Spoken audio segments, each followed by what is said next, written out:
6 Maret 2004 bikin pementasan stand up komedi pertama di Indonesia di Gedung Kesenian Jakarta. Pada waktu itu saya sama sekali tidak berharap saya ini adalah stand up komedi pertama. Ini pertama enggak. Yang penting saya tampil aja. Dapat panggung gitu ya? Dapat panggung. Waktu itu ketika 2004 muncul kan saya sendiri Pak. Jadi pasarnya belum ada marketnya. Walaupun secara off-air saya juga ada beberapa perusahaan yang mengundang saya untuk tampil stand up. Oh, di acara-acara Di korporat acara ya? korporat. Kesalahan saya adalah pada waktu itu saya masuk pada zona nyaman. Saya terlalu asik di televisi itu dan yakin bahwa karir saya akan panjang di televisi itu. Iya. Saya belum mengenal waktu itu istilah disrupsi atau disruption. Iya. Nah, jadi saya juga pada waktu itu tidak seperti Radit misalnya. Raditya Dika itu memang kan menjadi populer karena anaknya sangat akrab dengan Twitter, kemudian Instagram, dengan YouTube, begitu dengan Panji. Bicara Profesi. Jumpa lagi di Bicara Profesi. Hari ini saya kedatangan seseorang yang menurut saya luar biasa sekali. Beliau adalah orang pertama yang terjun ke dunia stand up komedi. Atau sekarang banyak dikenal sebagai komika ya. Kita sambut saja Mas Iwel Sastra. Apa kabar Mas? Alhamdulillah baik, Dr. Demol. Wah, luar biasa udah menyempatkan waktunya nih. Ya, kesibukannya sekarang apa Mas? Sibukan sekarang saya ini sangat sibuk sebenarnya. Sangat ini sibuk saya sekali. juga waktu diundang ke sini saya lihat waktunya pas nggak nih ya. Sibuk nyari kerja saya. Sibuk nyari kerja ya. Baru awal udah bikin ketawa nih, nyari kerja tapi kesini tidak mudah nih booking jadwalnya gitu. Mas Iwel masih di dunia komedi? Masih, komedi itu adalah profesi seumur hidup.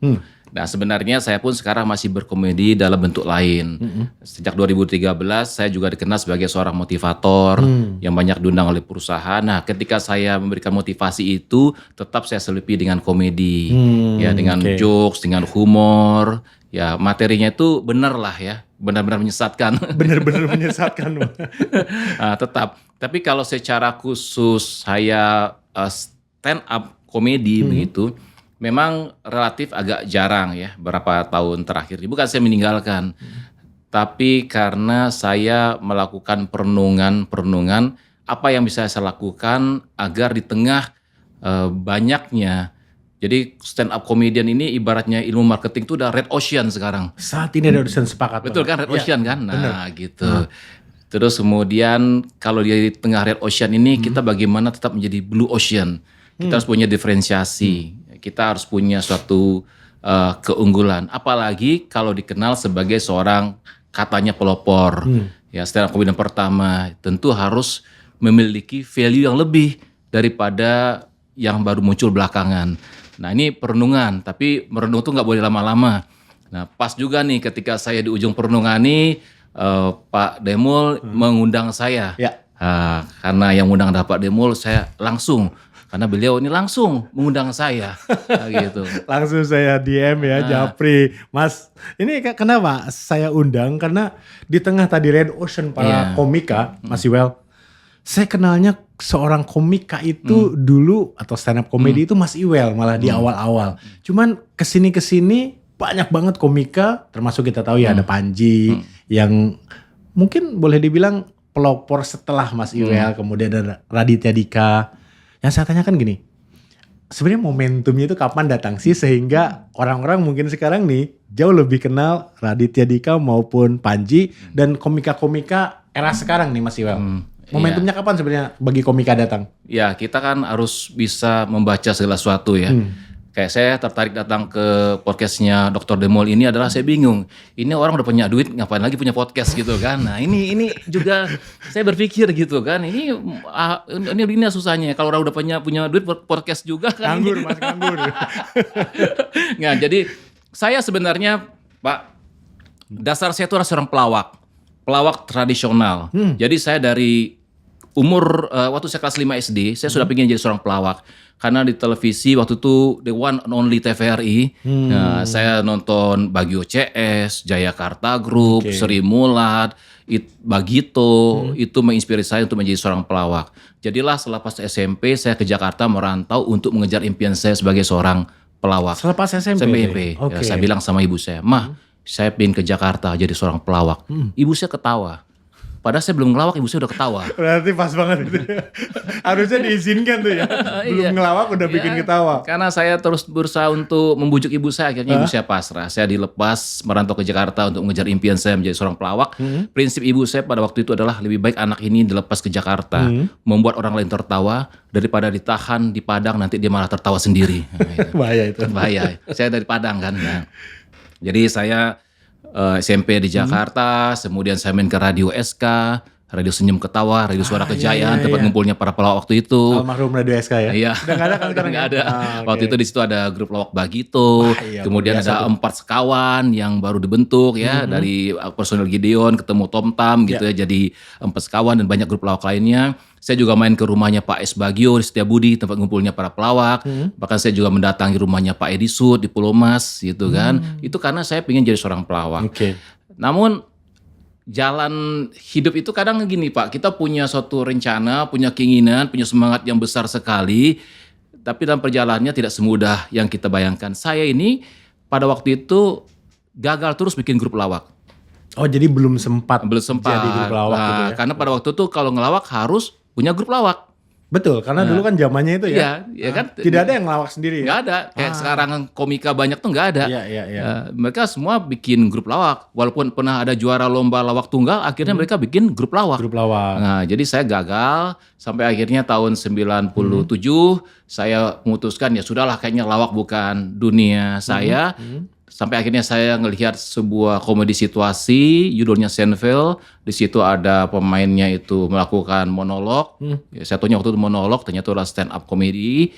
Akhirnya saya terinspirasi untuk menjadi seorang stand up comedian tahun 97 itu. 97 ya. 97. Nah, kemudian saya coba cari panggung, tapi memang nggak mudah juga. Sampai akhirnya, nah ini 2004 saya baca kisah Ben Affleck dan Matt Damon. Jadi Matt Damon dan Ben Affleck ini, mereka ini berdua pengen menjadi aktor Hollywood, tapi tidak ada produser ya, atau belum ada produser yang beri mereka kesempatan. Sampai akhirnya mereka ngobrol berdua tuh, gimana kalau kita bikin skenario film, kita tawarin produser, tapi kita main. Nah, jadilah tuh ya Matt Damon dan Ben Affleck bikin skenario film, ditawarkan ke produser, singkat cerita, sampai akhirnya ada satu produser yang terima. Kemudian film tuh hits, judulnya Good Will Hunting, mereka dapat Oscar sebagai penulis skenario terbaik. Oh, saya bilang ini menginspirasi saya. Kalau kita ngejar bolanya nggak dapet, nunggu bola apa lagi? Kenapa nggak bikin bola atau bikin momentum? Nah, jadi saya 6 Maret 2004 bikin pementasan stand up comedy pertama di Indonesia di Gedung Kesenian Jakarta. Pada waktu itu saya sama sekali tidak berharap saya ini adalah stand up comedy pertama. Ini pertama enggak. Yang penting saya tampil aja. Dapat panggung gitu ya. Dapat panggung. Menjadi kemudian saya disebut sebagai stand up comedian pertama di Indonesia setelah banyak komika-komika berikutnya. Ya, karena kan flashback kan siapa yang dulu pertama sebetulnya gitu. Dulu Mas Iwel di pertama kali dapat panggung itu diminta atau tadi nawarin? Oh, saya waktu itu nawarin, saya bikin. Jadi konsepnya gitu Gedung Kesenian Jakarta itu saya sewa. Saya sewa, kenapa? Karena saya pingin di suatu gedung pertunjukan yang prestis. Untuk pertama kali saya manggung di situ. Jadi saya cari uangnya, cari sponsor, nggak ada yang dapat karena stand up comedy belum dikenal. Iwel apalagi? Iya, waktu itu ya. Ya, akhirnya saya menggunakan metode pemasaran dengan rasa belas kasihan aja sebenarnya. Saya datangi teman-teman saya satu persatu ya. Jadi gitu ya. saya minta mereka sebagai donatur. Ada yang ngasih uang, ada yang ngasih saran, ada yang ngasih doa, itu macam-macam. Ngasih motivasi, sekarang jadi motivator kan. Gitu. Jadi memang disewa ya gedungnya sendiri ya. Gedung itu disewa.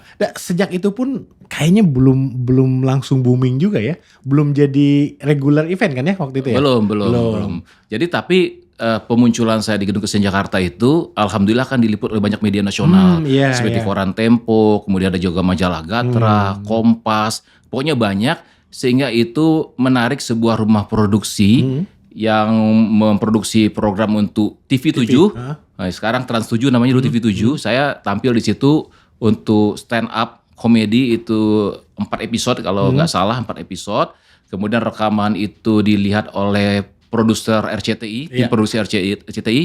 Waktu itu Mas Indra Yudhistira, chiefnya di sana gitu ya. Kemudian saya ditawarin untuk tampil di acara Bincang Bintang RCTI secara rutin pada waktu itu di RCTI. Dan saya tahunya bahkan nih kenalnya itu jok-joknya gitu ya. Itu di Democrazy malah. Itu di Metro TV ya. Nah, Metro TV. Metro Jadi TV. setelah kayak kemudian di RCTI, Mas Effendi Ghazali bikin Republik Mimpi. Oke, ya betul. Saya ditarik untuk tampil di Republik Mimpi. Nah, setelah Republik Mimpi berakhir, saya ditawari Metro TV untuk punya program lagi namanya Democrazy. Ya, ini program yang cukup lama lah saya di Metro TV waktu itu. Bahkan saat itu saya betul-betul nggak kenal dengan namanya, bukan nggak kenal ya, sampai sekarang belum kenal juga. Nggak tahu namanya Raditya Dika atau Panji atau komika-komika awal nih. Sementara Mas Iwel tuh udah di TV reguler gitu ya, dan saya udah nonton tuh gitu. Tapi sekarang Mas Iwel sepertinya nih, saya pikir ini ada kesibukan lain atau apa nih gitu ya, yang tampil mereka dan semua komunitas-komunitas yang mungkin mereka bina boleh dibilang ya, karena setahu saya sih Raditya Dika dan Panji itu kan mulai banyak muncul di TV itu pada saat kontes ya, di Kompas TV kalau nggak salah Cuci. Nah, Mas Iwel nih jadinya kemana nih waktu itu gitu? Iya, waktu itu ketika 2004 muncul kan saya sendiri Pak, jadi pasarnya belum ada marketnya. Walaupun secara off-air saya juga ada beberapa perusahaan yang mengundang saya untuk tampil stand up. Oh, di acara-acara Di korporat acara ya? corporate. Sampai saya ingat perusahaan pertama yang mengundang saya itu untuk tampil sebagai stand up comedian itu adalah Sukovindo. Oh, Sukovindo. Nah, jadi saya ingat perusahaan itu ya untuk saya tampil. Jadi ada beberapa perusahaan-perusahaan yang undang saya. Tapi secara publik memang waktu itu saya tidak melakukan rutin karena saya pikir marketnya belum besar juga dan saya juga belum terlalu mudah untuk mendapatkan sponsor. Nah, itu yang pertama. Alasan kedua adalah saya kan belajar stand up ini bukan hanya stand up komedinya, tapi juga karir setelah itu. Oke. Nah, jadi seorang stand up comedian itu ada punya batu loncatan. Batu loncatan itu setelah dia dikenal sebagai seorang stand up comedian, mereka bisa main film. Mereka punya acara televisi. Iya.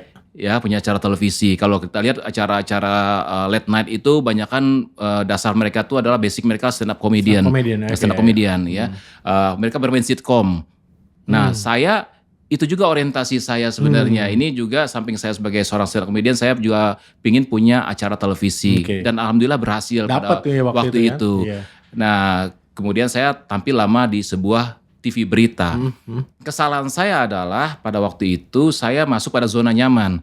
Saya terlalu asik di televisi itu dan yakin bahwa karir saya akan panjang di televisi itu. Iya. Saya belum mengenal waktu itu istilah disrupsi atau disruption. Iya. Nah, jadi saya juga pada waktu itu tidak seperti Radit misalnya. Raditya Dika itu memang kan menjadi populer karena anaknya sangat internet friendly. Nah, dari blogger kan. Nah, dari blogger waktu itu ya. Tulisannya di blog kemudian menjadi buku yang kemudian bestseller. Nah, dia mulai dikenal sebagai seorang penulis awalnya begitu. Awalnya penulis ya. Nah, dan Radit juga kemudian akrab dengan Twitter, kemudian Instagram, dengan YouTube, itu dengan Panji. Nah, saya ya mungkin kalau jalan TV Masih jadi nyaman di TV nih. saya sampai teman saya namanya Melani Putria Asti Ananta itu selalu dorong, Mas Iwal punya Twitter dong, Mas punya gini. Sampai orang akhirnya saya punya tapi malas posting gitu. Saya Instagram itu juga punya, yang dorong saya itu adalah namanya Mas Roni Yuzirman. Nah, ini pendiri komunitas tangan di atas. Ini kapan-kapan boleh diundang juga tuh. Nah, udah katanya, itu tuh Instagram sekarang diposting gini harus main. Oh iya, tapi saya abai waktu itu. Itu satu kesalahan saya masuk zona zaman. Saya merasa saya TV friendly, saya punya planning. Nah, tapi ternyata ada masanya di luar dugaan saya. Saya ini kan di TV itu dikontrak sebagai talent. Ya kan, outsourcing lah ibaratnya gitu ya. Bukan profesional TV. Saya kemudian dikontrak per episode, mungkin kontraknya 52 episode gitu ya, untuk buat acara sebagai kreatif dan pembawa acaranya pada waktu itu. Tapi kemudian bisnis TV berubah. Ya, bisnis TV berubah, TV lebih senang memakai in-house presenternya. Nah, di program yang seperti yang saya punya sebelumnya gitu ya. Kebetulan TV saya TV berita. Mungkin beda ke TV hiburan, masih menggunakan kayak talent-talent seperti Ivan Gunawan, Irfan Hakim, gitu ya. TV hiburan kan masih kan, Andika dan sebagainya. Tapi news kebanyakan TV internal news sudah ya? mulai internal. Kalau kita lihat yang populer Pak Karni Ilyas, beliau kan direksi Pemret di Orang TV internal One. juga? Internal. Iya. Rosiana Silalahi. Betul, internal. Di internalnya Kompas TV, Kompas. Pemret kan gitu, Kompas TV. Najwa Shihab tadinya di Metro TV. Memang internal dari karir Internal ya? dari karir Sebelum pindah sampai punya keluar. program Mata Najwa. Jadi program Mata Najwa itu saya mengikuti dari episode pertama. Ya. Yaitu juga banyak disupport supaya bisa eksis sebagai program. Dan pinternya Mbak Nana ketika lepas dari Metro TV sudah punya narasi. Sudah punya narasi, Sudah disiapkan kuat. ya. Nah, Personal sementara brandingnya juga luar biasa ya. betul. Nah, sementara Iwal karena saya ini adalah seorang seniman, ya yang saya main, saya bikin naskah, bikin konsep, sudah ada produsernya, sudah ada kameramennya, sudah ada ngeditnya, sudah nyari iklannya gitu. Saya tahu beres aja, penting saya main terus terima honor. Saya nggak berpikir untuk masuk ke bisnisnya, seperti bikin kayak narasi atau Iwal Production dan sebagainya. Nah, ketika lepas dari Metro TV, itulah saya seperti layangan putus gitu ya. Iya. Jadi bukan layangan putus yang film itu ya. Layangan putus saya, wah jadi kemana saya ini gitu. Dan saya berusaha untuk mendekati TV lainnya, situasinya Memang sama kayak gitu berubah. juga ya. Nah, oke, saya lompat ke TV hiburan. Alasan mereka image saya sebagai pembawa acara politik terlalu kuat, news terlalu kuat dan sebagainya gitu. Nah, akhirnya kan teman-teman stand up comedian lain itu bermunculan dan mereka menjadi eksis. Tapi kalau kita lihat, kita telah, karena saya suka riset juga lihat itu, berapa persen sih sebenarnya stand up comedian yang jumlahnya mungkin dari ribuan sekarang itu punya acara rutin di televisi? Ya kan, persentasenya kecil. Sebagian besar mereka kan bisa eksis itu dari media baru, media sosial, YouTube ya gitu ya, dan mereka masuk ke situ. Akhirnya dipanggil oleh TV. Nah, gitu. akhirnya ada yang dipanggil oleh TV. Tidak banyak gitu kan. Nah, sementara saya abai pada waktu itu ada media baru. Nah, ketika saya mulai mencoba, ya sudah agak ketinggalan. Algoritma belum akrab dengan saya. Iya kan. Tapi mungkin, belum terlambat. Mungkin saya rating and share friendly tapi nggak algoritma friendly gitu. Tapi banyak teman-teman itu jangan algoritma friendly, tapi ketika masuk TV ratingnya sama share-nya nggak bagus. Nggak bagus. Nah, jadi lama itu perenungannya Pak, sampai akhirnya ada pandemi dan kemudian saya berpikir ini waktunya saya untuk kembali, kembali ke dunia stand up comedy secara khususnya dunia komedi secara umumnya begitu ya. Karena kan tadi luar biasa sebetulnya dari SMP aja jiwa pelawaknya udah meronta-ronta sampai ingin ke Jakarta gitu ya. Sayang banget gitu ya. Ya betul. Ada momentum lah kalau saya bilang Mas Iwel ya. Kalau kita bicara mengenai komedian nih, ini sekalian ya, karena ini edukasi ya bicara profesi. Apa sih konteksnya? Maksud saya bedanya antara komedian dengan stand up komedi. Boleh dijelaskan sedikit? Karena sekarang orang tuh cenderung gini, grup lawak mana sih yang ada?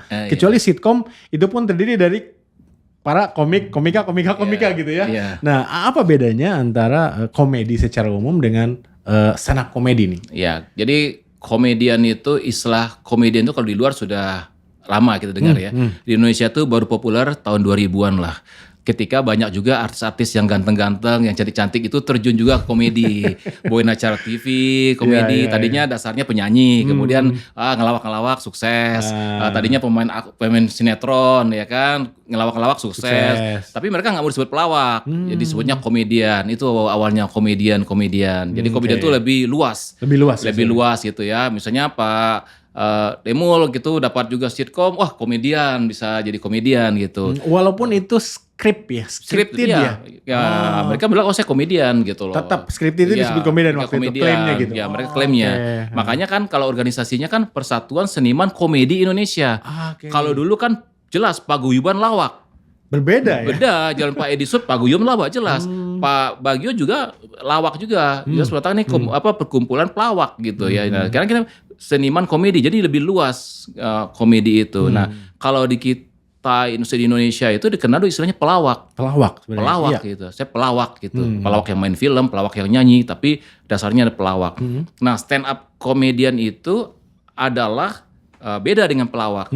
Kalau pelawak bisa grup ya pelawak tuh dia bisa cerita lucu, dia bisa nyanyi, bisa dance, bisa sulap, bisa pelawak gitu. Bikin ketawa intinya. Kalau stand up comedian dia memiliki pakemnya sendiri dari materinya. Dia tidak telling jokes, tapi dia menceritakan suatu naskahnya dia atau materinya terdiri dari setup dan punchline. Apa itu setup dan punchline ya? Makanya orang belajar supaya bisa jadi seorang stand up comedian. Jadi stand up comedian itu salah satu profesi yang ada bagi seorang komedian. Oke. Seorang komedian belum tentu stand up komedian, tapi stand up komedian bisa disebut komedian. Bisa disebut komedian. Nah, kadang-kadang gini Mas, ada yang telling jokes gitu. Tapi sebenarnya bukan skripnya dia. Ada orang yang nulisin atau disebut supir lah gitu ya. Saya supirnya si A, saya supirnya si B. Kalau penulis itu ada ghostwriter gitu Ghostwriter. ya. Berarti perannya orang yang telling jokes itu apa? Tetap komedian disebutnya. Iya, jadi kalau ada gini, ada disebut dengan materi kodian. Materi kodian itu adalah jokes yang ada di internet, di buku-buku, umum lah ya. Diceritakan. Gitu. Nih Pak Demul, nih ada orang mabok nih, ya kan, 2 orang lagi ngobrol nih. Dia satu bilang nih, ini udah terang banget siangnya, itu matahari udah nongol. Temannya bilang, lo kata dia, itu bukan matahari, itu bulan kata dia. Matahari, bulan. Ada orang lewat kan, lalu kita tanya sama orang ini aja deh, itu matahari atau bulan? Ditanya, Pak, mau nanya, itu di atas matahari atau bulan ya? Seorang yang tanya ngeliat ke atas, lama mikir. Akhirnya dia bilang gini, oh maaf bang, saya kurang tahu, saya orang baru di sini. Gitu. Itu kan lawakan kodian yang udah ada. Diceritakan ulang ada di buku, sudah ada sekarang dari internet juga ada, sudah ada pernah yang bikin kasetnya juga gitu kan. Nah, jadi itu yang dipakai, yang orang nggak bisa dia tidak bisa mengaku materinya dia dan orang juga sudah memaklumi. Tapi kalau seandainya dia seorang komedian membawakan materinya sendiri, original, itu boleh yang dia tulis sendiri atau yang tulis orang lain. Tapi untuk dia? Sepakat. Ya kan? Misalnya saya dengan Pak Demul gitu, Pak bikinin materi dong. Mas Iwa yang nulis, saya yang bawain. Gitu ya? Pak Demul misalnya bisa tampil, delivery-nya bagus, tapi nulis kurang. Sementara ini punya teman nulisnya bagus tapi delivery-nya kurang. Dia milih jadi penulis saja. Dia nulis, bayar kontrak, dia nggak boleh jual lagi kepada yang lain, hanya kepada Bapak. Itu boleh. Oh gitu, boleh. Jadi disebut komika tuh yang mana? Penulisnya kah? Atau yang telling the joke-nya gitu? Yang deliver materinya. Oh yang deliver materinya. Karena ini kan behind the scene kadang-kadang tidak diketahui orang gitu ya.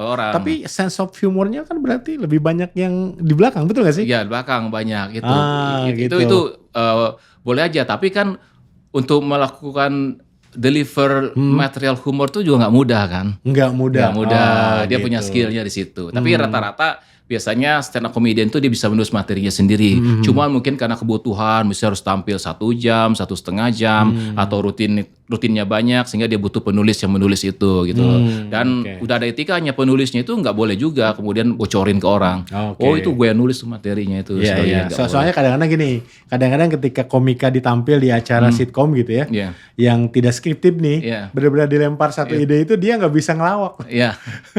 Dia betul-betul harus disiapkan dulu. Ya berarti itu salah satu contohnya bahwa yang deliver itu belum tentu dia bisa nulis humor ya. Kalau gitu stand up comedian itu sangat scripted, improvisasinya sedikit. Nah beda dengan pelawak. Pelawak senior dulu itu materinya dikit, skripnya dikit, improvnya banyak. Improvnya banyak gitu ya. Yang sekarang masih aja misalkan yang saya masih nggak ya, Komeng gitu ya. Itu kan dilempar sesuatu itu langsung dimakan gitu. Komeng ya. dia pelawak aslinya. Pelawak aslinya kan gitu. Cak Lontong juga pelawak aslinya. Cak Lontong juga pelawak ya. Abdel pelawak aslinya. Walaupun besarnya di komik ya sekarang ya. Saya taunya gitu. Ya karena ada peluang kan. Ada peluang. ada peluang untuk untuk berkarya ya, mereka masuk juga sebagai seorang komika gitu. Yang Mas Iwel tahu nih, kita bicara komika kan tadi, ini Red Ocean banget, banyak sekali masuk ke sana, bahkan stand up comedy community atau komunitasnya itu hampir di tiap daerah ada. Ada, betul. Itu kan jadi harapan orang. Kenapa? Karena sekarang seakan-akan dapat panggung, Mas. Bisa main filmnya itu lagi komika. Kalau kita lihat nih rilis film baru komedi atau hantu, itu komika di sana gitu ya.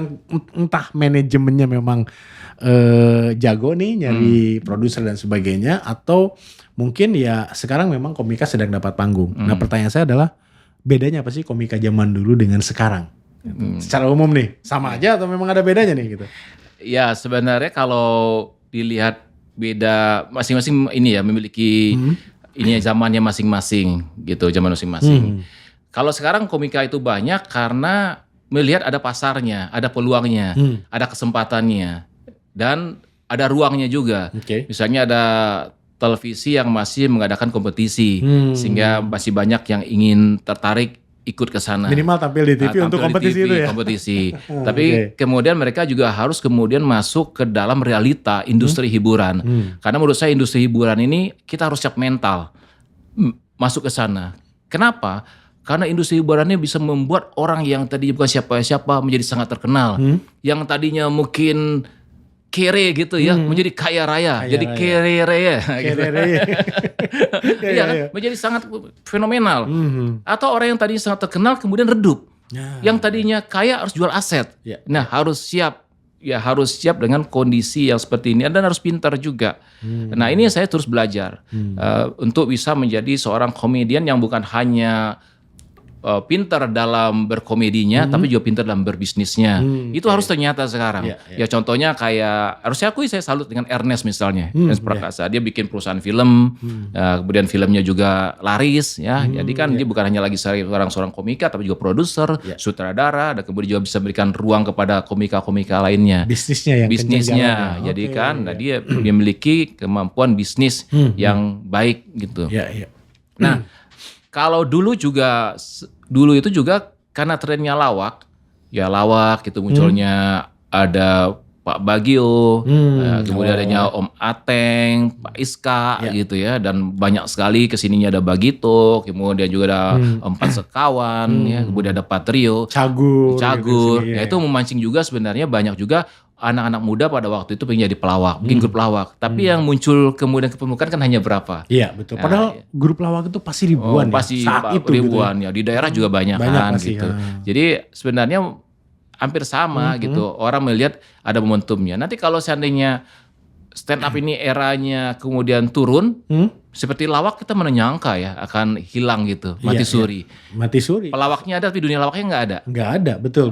Ya apa grup lawak sekarang yang eksis setelah Cagur gitu? Nggak ada lagi sih. Sempat muncul Bajai sempat betul. Bajai tapi banyak sinetron ya. Sinetron akhirnya. Setelah itu nggak ada gitu. Nah, udah benar-benar TV juga nggak beri ruang untuk grup lawak. Kalau sitkom kan bukan grup lawak ya? Bukan. Itu kan memang kombinasi dari selebriti atau komika gitu ya. Benar-benar udah mati suri. Artinya pelawaknya masih ada tapi industri lawaknya sudah nggak ada. Sudah nggak ada. Jadi grup lawak pun yang eksis sekarang kita lihat nggak ada. Nggak ada.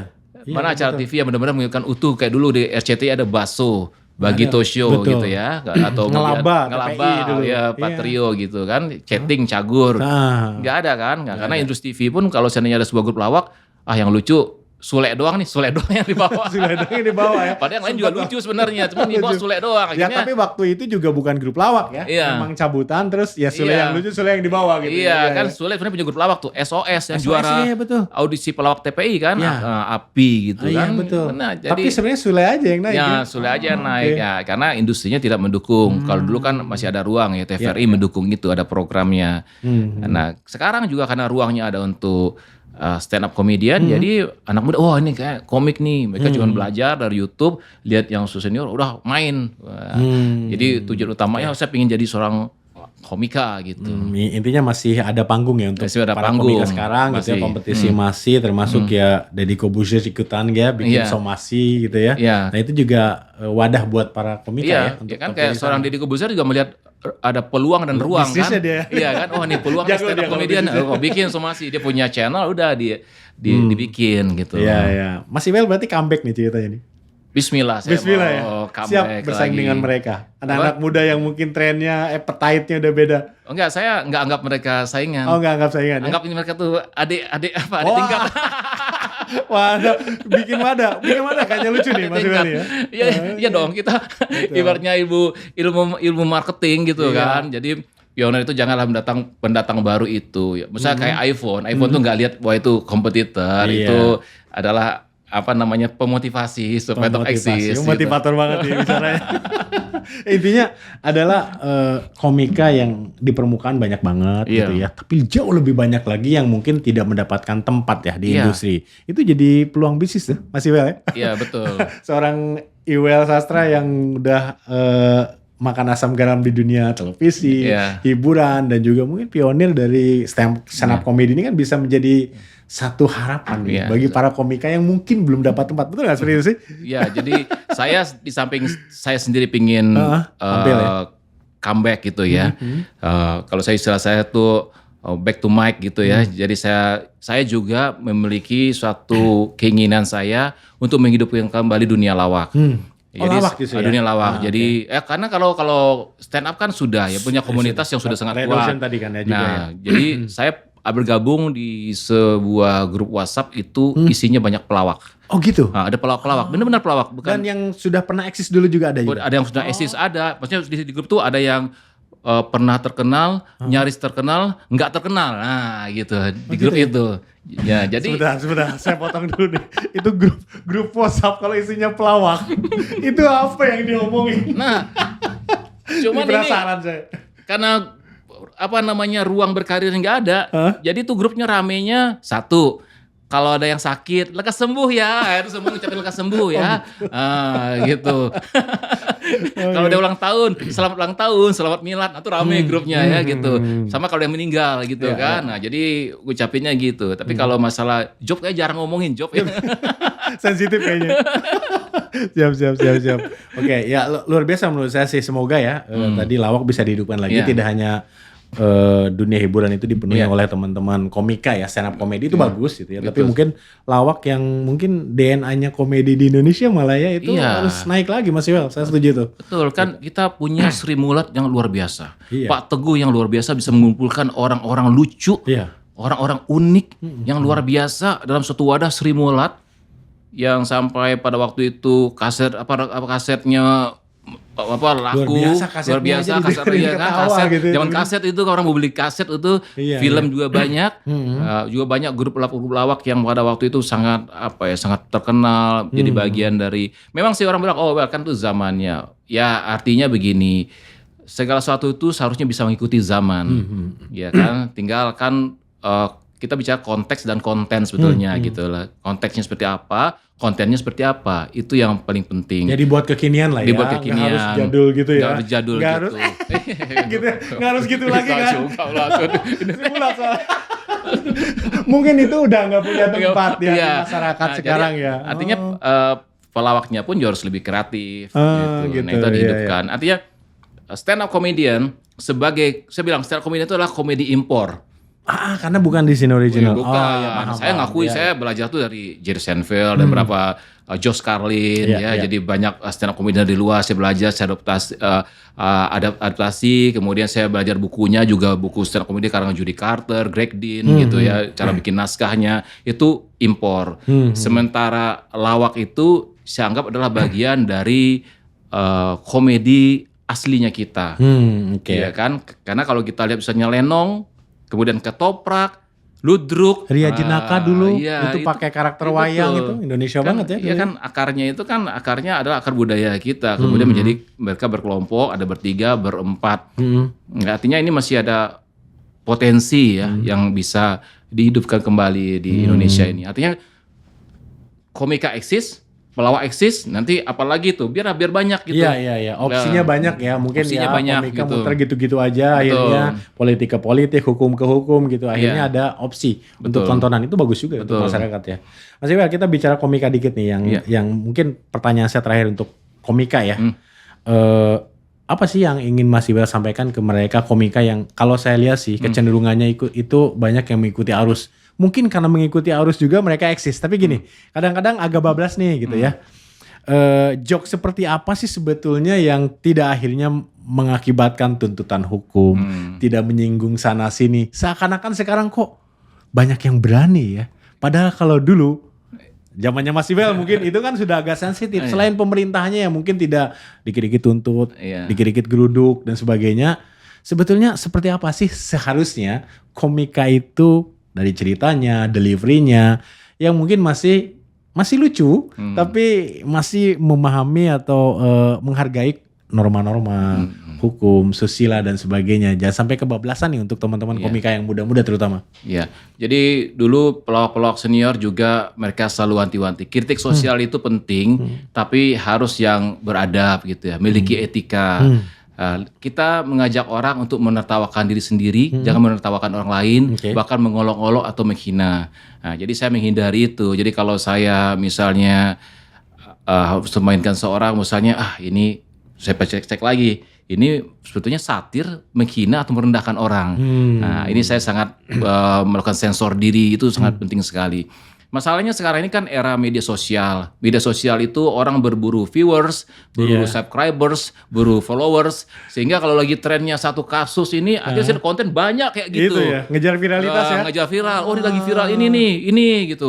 Oh, di ruang sidang ini lagi viral, semua viral. Oh, ini ngikutin semuanya. Nah, itu nggak apa-apa juga. Tapi akhirnya kadang-kadang menjadi bablas gitu. Karena menunjukkan keberanian. Kan katanya semakin berani, semakin banyak kali yang nonton, ya like-nya, subscribers-nya, followers-nya. Nah, itu beda kalau jadi bedanya media baru sekarang dengan media konvensional seperti televisi. Televisi itu makanya kenapa saya senang gitu waktu itu di televisi, karena televisi itu kita punya tim yang mengingatkan. Saya ada redaksi, ada tim produksi gitu ya. Artinya kalau kenapa prosesnya itu udah jelas gitu ya. Undang-undang dipakai, undang-undang pers pada waktu itu misalnya. Nah, beda kan kalau seandainya saya main sendiri, Pak, ini langsung kan pencemaran baik, undang-undangnya langsung pidana dan sebagainya. Iya. Iya kan, nah itu saya senangnya itu. Dan samping itu kan kita punya tim yang langsung melakukan mengingatkan, oh ini pantas dan nggak pantas. Tapi kalau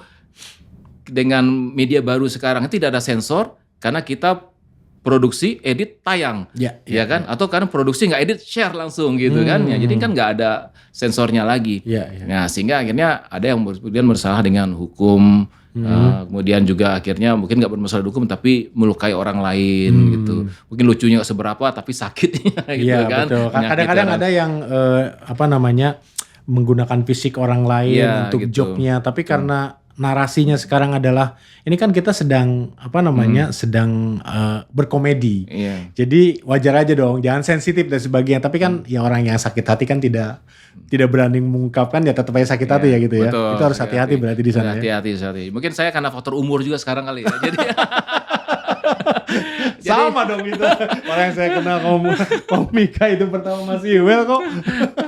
Anak muda sekarang mungkin tidak kenal Mas Iwel ya. Karena mudah-mudahan sebentar lagi lah ada gebrakannya gitu ya. Yang penting itu kita profesi komedian itu profesi yang mulia, membuat orang tertawa. Tentu sebaiknya ketika temu orang tertawa itu ada keberkahan juga bagi kita. Jadi sampai orang tertawa tapi sudah melukai orang lain.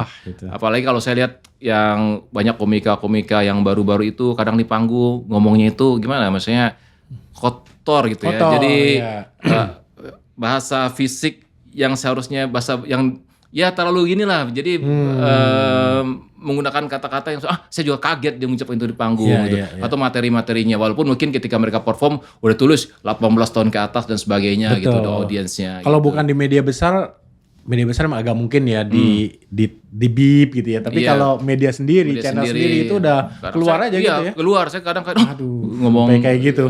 Seperti ini. Itu lucunya dapat, uang dapat, tapi saya khawatirnya kalau saya melakukan itu nggak ada keberkahan. Iya, itu kan digulung terus ya sampai kapanpun, bahkan kita nggak ada itu masih viral. Itu saya bilang tadi karena faktor umur kali ya. Udah inget ke sana ya. Jadi sekarang tuh bukan uang penting menurut saya ya, tapi ujung dari pendapatan yang kita dapatkan adalah keberkahan sebenarnya kan. Keberkahan buat kita menjadi sehat, anak kita menjadi benar, hidup kita ya menjadi lebih baik lah dunia. Dan sudah punya anak ya, nanti anak kita nonton gimana? Ngikutin atau enggak? Kalau anak-anak muda sekarang kan bodo amat mungkin gitu ya. Oke. Mas Iwel, saya tunggu gebrakannya deh gitu ya. Amin. Komedi cerdas. Tapi kekinian dong, gitu ya. Nanti kita lihat Mas Iwel nih comebacknya seperti apa. Mudah-mudahan ya bisa kita lihat sebentar lagi sebagai bukan alternatif ya. Alternatif seakan-akan itu second option, tapi opsi kalau menurut saya orang-orang yang ingin ketawa, tapi juga melihat lawakan atau komedi cerdas. Apalagi tadi bisa menghidupkan grup-grup lawak. Mas Iwel, makasih banyak. Makasih sukses juga Mas sudah Iwel dan diundang juga di sini. inisiatifnya. Sampai ketemu di lain kesempatan.